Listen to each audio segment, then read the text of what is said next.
जब दुनिया तेल संकट और युद्ध की आग में जल रही है, तब भारतीय प्रधानमंत्री का G7 शिखर सम्मेलन में बुलाया जाना कूटनीतिक रूप से कितना महत्वपूर्ण है? क्या भारत वैश्विक संकट के समाधान के लिए कुछ पहल करेगा? आइए जानते हैं G7 देशों के बारे में, जिसका आगामी शिखर सम्मेलन आयोजित होने वाला है। भारत को इसमें क्यों बुलाया जा रहा है, बैठक में चर्चा के बिंदु क्या होंगे और समझेंगे स्ट्रेट ऑफ हॉर्मुज के बारे में। आइए देखते हैं G7 और G7 शिखर सम्मेलन के बारे में।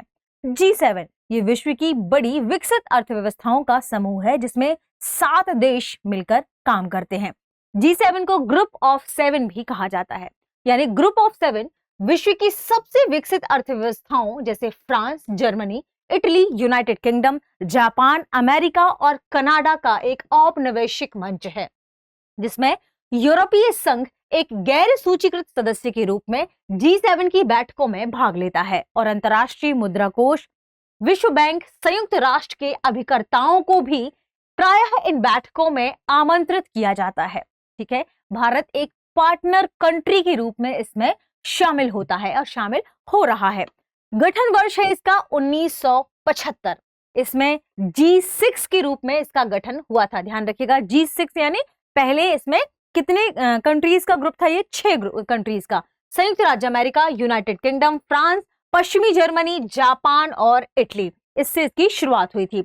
यह गठन वर्ष 1973 के तेल संकट और वित्तीय अस्थिरता की प्रतिक्रिया के स्वरूप में हुआ था। यानी तेल संकट को ध्यान में रखते हुए जो वित्तीय अस्थिरता उस समय मौजूद हुई थी, इन दोनों की प्रतिक्रिया के रूप में ग्रुप ऑफ 6 की शुरुआत हुई थी, जिसमें शुरुआत में 6 देश थे। ठीक है, वर्ष 1976 में कनाडा के शामिल होने के बाद यह G7 बन गया। वर्ष 2025 ने G7 की 50वीं वर्षगांठ को चिन्हित किया है। तो अब आपको कमेंट सेक्शन में बताना है कि इस वर्ष ये इसकी कौन सी वर्षगांठ होगी और इसमें कौन कौन से अन्य देश पार्टिसिपेट करने वाले हैं। नोट कर लीजिएगा, क्योंकि ये महत्वपूर्ण सवाल है। ठीक है, वर्ष 1997 में रूस के शामिल होने से यह ग्रुप 8 या G8 बन गया, लेकिन वर्ष 2014 में क्रीमिया पर रूस के कब्जे के कारण उसे समूह से बाहर कर दिया गया और पुनः यह G7 यानी ग्रुप ऑफ 7 के रूप में निकलकर सामने आया। G7 कंट्रीज का यह समूह कहा जाता है, जिसका शिखर सम्मेलन आयोजित होने वाला है आगामी आने वाले समय में। बात करें कि बैठक में चर्चा के बिंदु क्या होंगे, तो इसमें सबसे पहला बिंदु होगा मिडिल ईस्ट यानी पश्चिम एशिया का जो युद्ध चल रहा है, इजराइल और यूनाइटेड स्टेट्स वर्सेस ईरान वाला। और दूसरा होगा कि इसके तनाव को कम करने के क्या उपाय हमें ढूंढने हैं, ये पहला बिंदु होगा। दूसरा होगा ईरान का परमाणु और मिसाइल कार्यक्रम और तीसरा होगा समुद्री रास्तों को फिर से खोलना। ये महत्वपूर्ण बिंदु है जो इस बार की बैठक में शामिल होंगे। बात करें कि यहाँ स्ट्रेट ऑफ हॉर्मुज क्यों महत्वपूर्ण है, क्योंकि स्ट्रेट ऑफ हॉर्मुज दुनिया का सबसे अहम तेल मार्ग है। हमने देखा भी कि लगभग 20% से लेकर 25%, लेकिन अमूमन आपको 20% मिलेगा।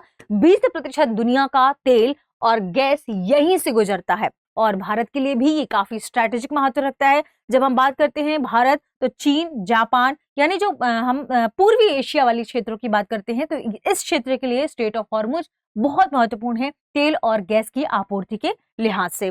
ठीक है, युद्ध के कारण जहाजों की आवाजाही प्रभावित हुई है, इससे तेल की कीमतें काफी बढ़ी हैं। हमने देखा कि $120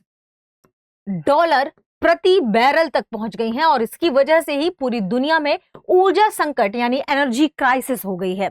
ईरान कुछ देशों के जहाजों को ही रोक रहा है, सभी को नहीं रोक रहा। भारत के लिए उसने ऊर्जा आपूर्ति सुनिश्चित करने की बात कही है। ये थे प्रमुख मुद्दे जो बैठक में शामिल होंगे। बात कर लेते हैं भारत के संदर्भ में और निष्कर्ष क्या होगा इसका।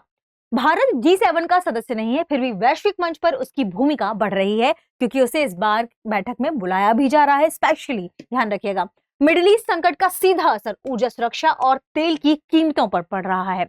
यह बैठक वैश्विक शांति और अर्थव्यवस्था दोनों के लिए काफी अहम है। भारत G7 का सदस्य नहीं है, लेकिन उसे पार्टनर कंट्री के रूप में बुलाया जा रहा है। इसका क्या मतलब निकलता है कि भारत वैश्विक आर्थिक मुद्दों पर अपनी राय देगा और अंतर्राष्ट्रीय सहयोग और साझेदारी में भी अपना योगदान देगा। यानी भारत G7 का सदस्य नहीं होते हुए भी इस वैश्विक मंच पर अपनी दावेदारी दिखाएगा, अपनी जो भी महत्वपूर्ण मुद्दे होंगे उन्हें रखेगा, फिर भी वैश्विक मंच पर अपनी भूमिका को यह बढ़ाते हुए दिखाई दे रहा है। यह बैठक वैश्विक शांति और अर्थव्यवस्था के लिहाज से बहुत अहम है, इसलिए और जरूरी हो जाती है। आगे बढ़ते हैं और देखते हैं आज के प्रश्न को। प्रश्न है, भारत को G7 में किस रूप में आमंत्रित किया गया है? ऑप्शन ए स्थायी सदस्य, ऑप्शन बी पर्यवेक्षक, ऑप्शन सी पार्टनर देश, ऑप्शन डी संस्थापक सदस्य। इस प्रश्न का सही जवाब बताना है, साथ में यह भी बताना है कि G7 कंट्रीज का अगला सम्मेलन कब से कब आयोजित होने वाला है। मुझे पता है, लेकिन ध्यान रखिए, अगर आप नोट कर लेंगे, याद रखेंगे, तो ये आपके लिए बहुत इंपॉर्टेंट होगा।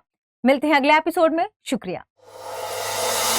अब एग्जाम की तैयारी को और बेहतर करने के लिए हमारे चैनल को लाइक, शेयर और सब्सक्राइब करना ना भूलें।